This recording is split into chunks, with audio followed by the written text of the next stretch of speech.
Alright, hey guys, we are back. It is a new year, new semester.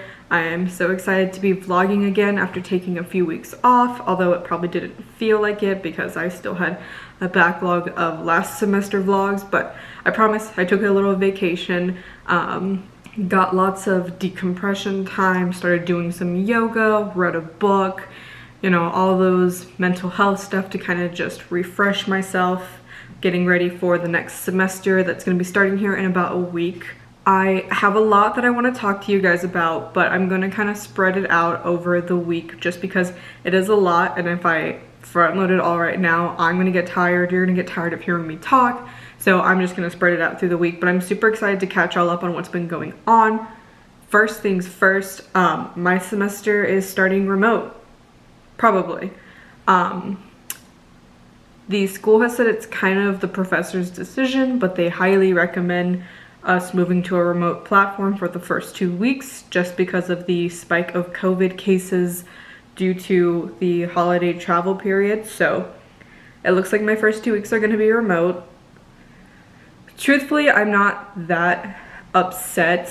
I mean, I don't love Zoom school. I get really fatigued on Zoom pretty easily, but I don't know. Something about the fact that I've already done 1 semester of law school, I don't really feel like it's that important that I need to be there. Like, it doesn't feel like I'm missing out as much. You know, like, I already did 1 semester, I know the gist, like, I can do it. So I don't really need to be in person, and hopefully it is only for 2 weeks, you know? So I'm not too upset about missing 2 weeks of in-person time if that means that I get to go in person for the rest of the semester. So that's kind of the biggest news coming out of UT right now. And that's not just the law school, I think that's most of the university. It's just kind of a preemptive way to get us back in our little like bubbles, since we all like traveled to different places and, you know, got exposed to God knows what. So a way to kind of like build our bubble back. We're spending 2 weeks remote probably. So again, not too upset if it means that I get to go in person for the rest of the semester. So, but in other news, this week's vlog is going to be kind of how I'm getting ready for the semester, how I'm feeling about my grades because I got grades back, how I'm building new habits and how I'm hoping to maintain them through the semester. So this is going to be pretty much just a planning vlog, but still good content, I promise. So the last few weeks have been kind of slow. I ended up taking a vacation to Colorado, and then for the last 2 weeks I've been kind of chilling in Austin, working on my summer associate applications, sending out resumes, cover letters, things like that. This week though, I'm actually going to be doing pro bono work. So UT's pro bono program actually puts on an event called Pro Bono in January where students get to spend a week working with different public interest organizations. I chose to be working with the Lone Star Justice Alliance on their Raising Race project. So a little bit about the Lone Star Justice Alliance themselves. So LSJA is a nonprofit legal organization that improves the lives of youth and emerging adults in the justice system. They envision a justice system that uses developmentally appropriate responses to behavior and treats youth and emerging adults with equity and dignity to promote resilience, conserve costs, and increase public safety. So what I'm going to be doing this week is I'm going to be researching case law that discuss either implicit bias or race in juvenile proceedings, so that way it can be put into a bibliography that can be used by defense counsel of juvenile criminal cases. I'm really excited to be working on this project. The Lone Star Justice Alliance is doing really good work, and I'm really excited to contribute to that and help, you know, Black and brown juveniles who are going through the system get the equity and representation that they definitely deserve. If you want to learn more about the Lone Star Justice Alliance, I'm going to go ahead and put a link to their website in the description of this video. They're doing really good work, so if you want to support them, or if you just want to learn more about them, go ahead and check them out. Alright, so my training session is supposed to be starting pretty soon, so I'm going to go ahead and hop on that video call, but we will talk again very soon because I have a lot to fill y'all in on.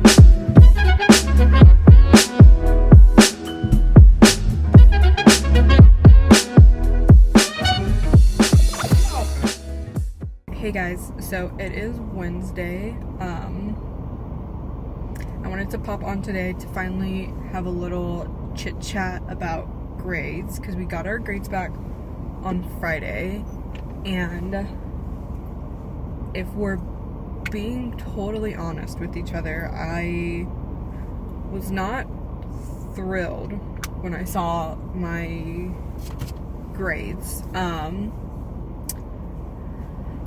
The grades themselves weren't bad. Like, that's not the part that started stressing me out. I ended up getting like an A-, a B+, and then like 2 B's. So looking at those grades on like face value, it didn't stress me out too much. It was actually my GPA that kind of started sending me on a spiral Friday. In the nature of being like truthful and honest, this is the lowest GPA I've had since like high school. In college, I was able to maintain a really high GPA for the entire 4 years, which, you know, took a lot of work. It wasn't like I just, you know, showed up and I was able to get really good grades. Like, I had to put in a lot of work, but I was able to maintain and receive good grades through that. And so this time around, just seeing that my GPA was a lot lower than it had been during undergrad, that was a little stressful. And so I was having a hard time kind of like navigating how I feel about those grades, especially since it feels like there's just so much weight put on your first semester grades, which is like crazy because who just knows how to be a law student, you know? It's a learning curve. There's a learning curve to everything, especially being a law student. And so the fact that so much weight is put on these grades, that's our first time taking a law school exam. And so, you know, the weight being put on it just doesn't really make sense to me, especially for like big firm jobs, which are what I'm primarily applying for right now. So seeing my GPA, it was really stressful because I didn't really know what that meant for me in terms of like job prospects for the summer. I think that's my like biggest concern. Just out of everything, I think I'm most concerned about job prospects. But I was able to meet up with a 3L friend of mine, and she was able to kind of talk me back off the ledge. Basically, she just like reaffirmed that, you know, 1L is hard, and even if you get grades that you're not super thrilled with, that doesn't reflect you or your potential. It just shows how well you take a test, and that can always be learned and built on. Basically, she just like assured me that, you know, my grades are not bad. They're not like outstanding, stellar, and like I knew that, but, you know, she's like, they're not bad and you can always pick your GPA up. And so I feel a little bit better after our talk last night. I think for me it was really just like the imposter syndrome kicking in and telling myself that I am not succeeding here and therefore I'm not going to get a good job. And it's just this like negative spiral of just, you know, and just, you know, clouding my head and making me feel worse, when like in reality I shouldn't feel bad. Like, I should be really proud of how I performed. I'm at one of the top 20 law schools in the country.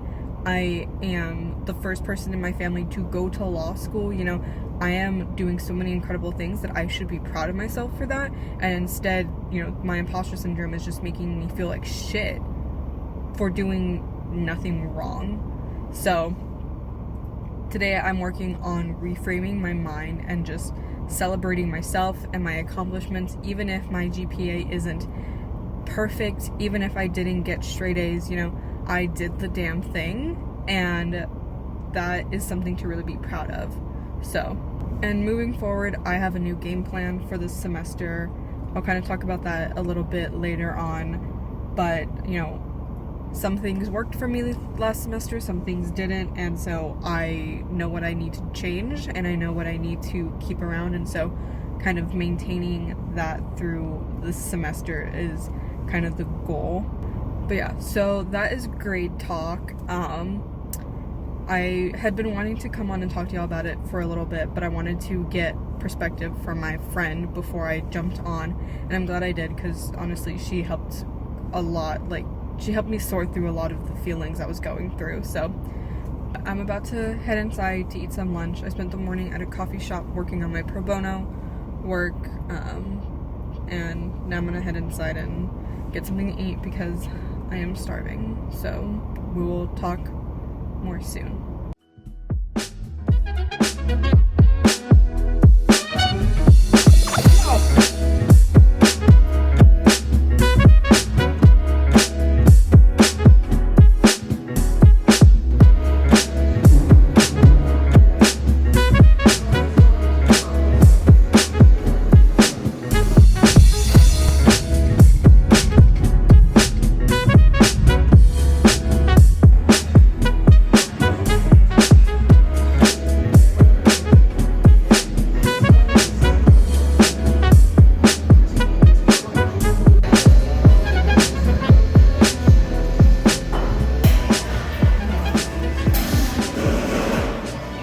Alright, hey guys, so I'm feeling a little under the weather, hence the tea, but I wanted to hop on here and talk to y'all about textbooks.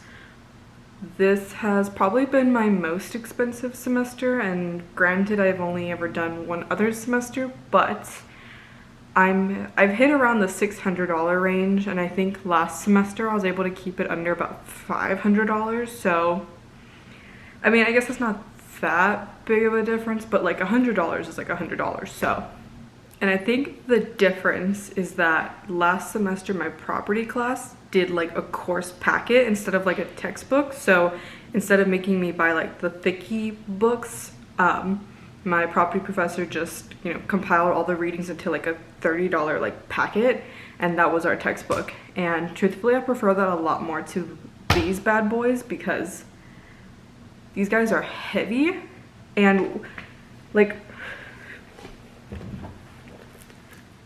look at this. Like, I will not read half of this probably. Like, we will probably make it through 1/3 of this giant textbook.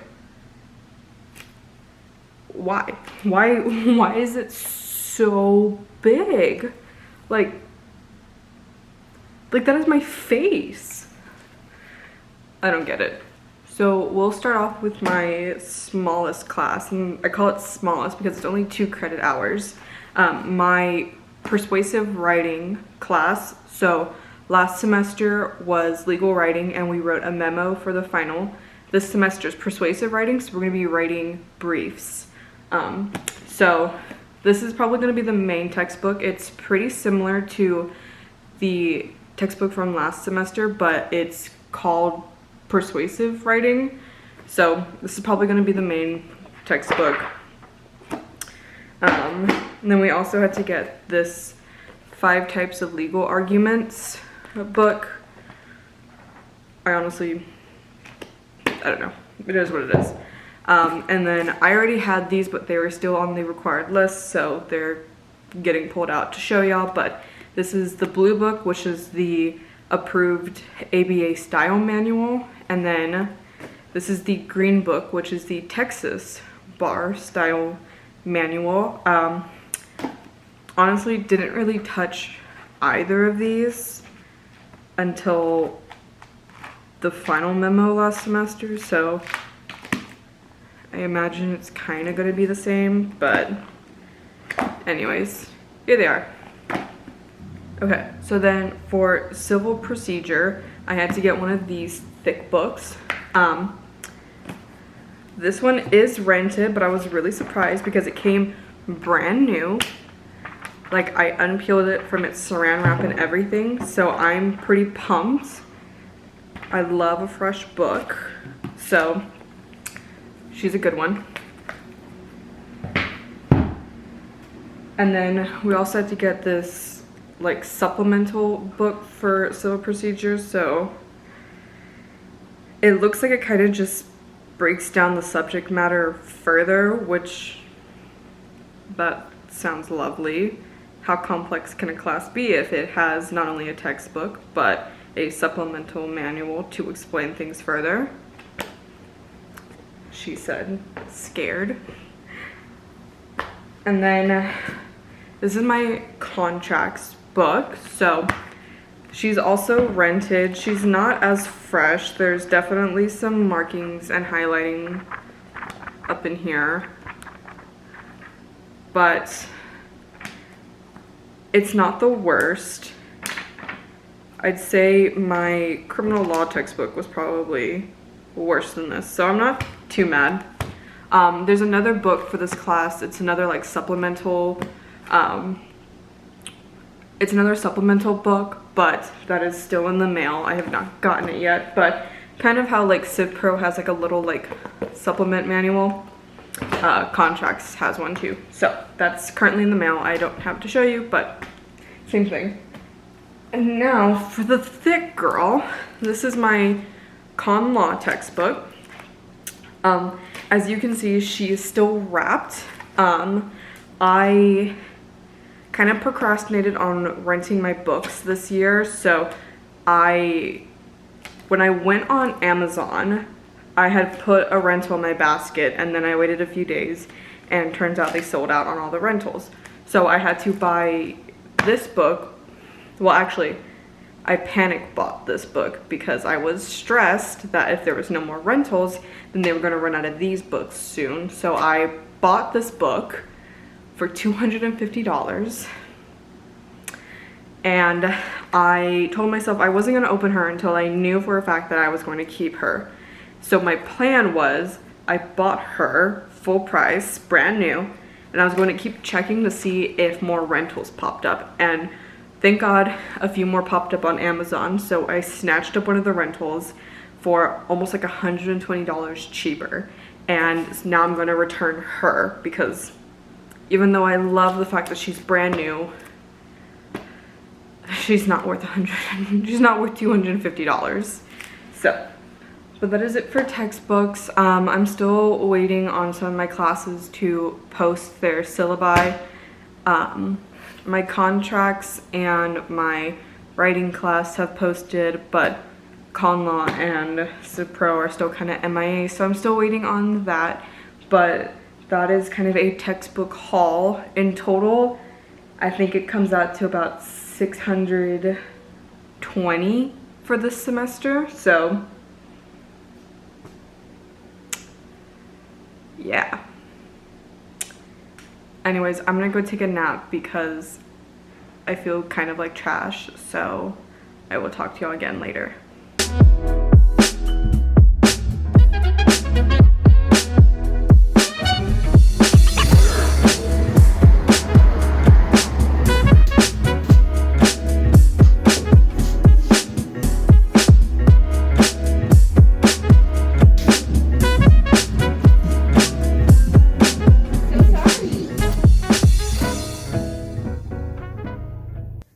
Hello. So I have been spending the morning reading for my first week classes. I decided to take a little break, hop on here and chat with y'all about my priorities and my goals for this upcoming semester. So my biggest goal for this semester is actually not really academic related, it's more personal related. I want to find more time to do physical activity. Whether that's like going to the gym, doing yoga, taking a walk, that's something I really want to start integrating into my law school schedule. Before law school, physical activity was a really big part of my life. I used to go to the gym, I used to do like F45. I am a very like body anxious person. Like when I get stressed or anxious, it affects me physically, not only mentally, but like actually affects my body. Like I carry it in my shoulders, I carry it in my lower back. Sometimes it even like manifests as like physical symptoms. So a way that I've learned to like combat that I found that works for me during like undergrad is just constantly having physical movement involved in my life. So during undergrad, like sophomore year, I started going to the gym religiously, not even kind of like to lose weight or gain muscle mass, which are good side effects, hands down. But my purpose of going to the gym is more so that way I feel better physically. Like when I exercise or I take a walk, even like doing yoga, like it just helps me like release the physical tension that I'm holding in my body.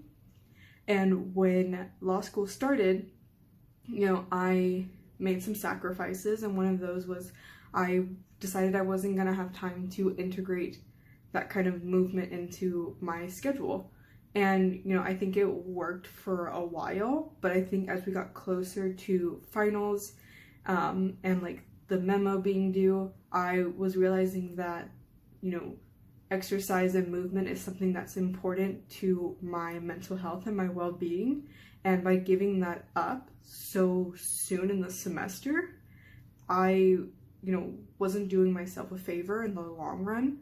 So one of the things that I want to do going into this new semester is I want to integrate some kind of like physical movement, if not every day, like maybe like 5 times a week. So during this break, I've been doing yoga at this place called Black Swan here in Austin. It's been really good. I'm really enjoying it. I think I'm going to try and keep going at least twice a week for as long as possible, really. I don't know, realistically how likely it is to keep that up once we get into like the thick of the semester, but I feel like if I start now, like telling myself I'm gonna do it twice a week, it's maybe more likely that I'll keep it up instead of just like dropping it immediately. So that's kind of like my mindset going into this new semester. Moving towards like academic goals, one academic goal that I have for myself this semester is I want to start outlining sooner. So I didn't actually start outlining until like mid-November, and the truth is I was able to finish in time, but I think I wasn't able to use the finished product of the outline to its fullest extent because I was basically typing that thing up until like the final. So what I want to do this semester is I want to start sooner. So instead of starting kind of in the last like 3/4 of the semester, probably want to do like halfway through the semester, even maybe like 1/4 of the way through the semester, even if it's just like inputting my notes into it and not really, using it for studying purposes at that moment, even if I'm just typing it up and integrating it. At least that way when the final rolls around, I won't be typing up to like the last day. I'll be able to use it, study with it, take practice tests with it.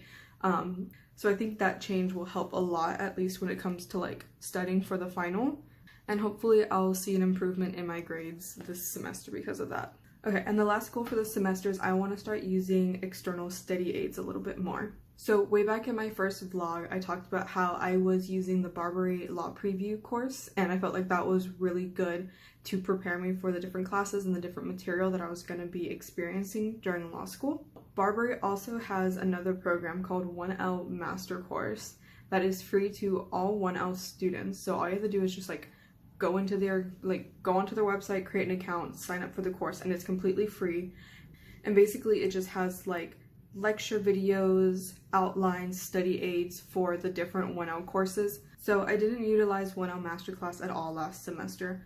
I don't know if that is necessarily like a bad thing, but I think going into these next courses that to me just seem a little more challenging because they're just so abstract. So like con law, they just seem almost more like theoretical in nature to me than torts and crim law.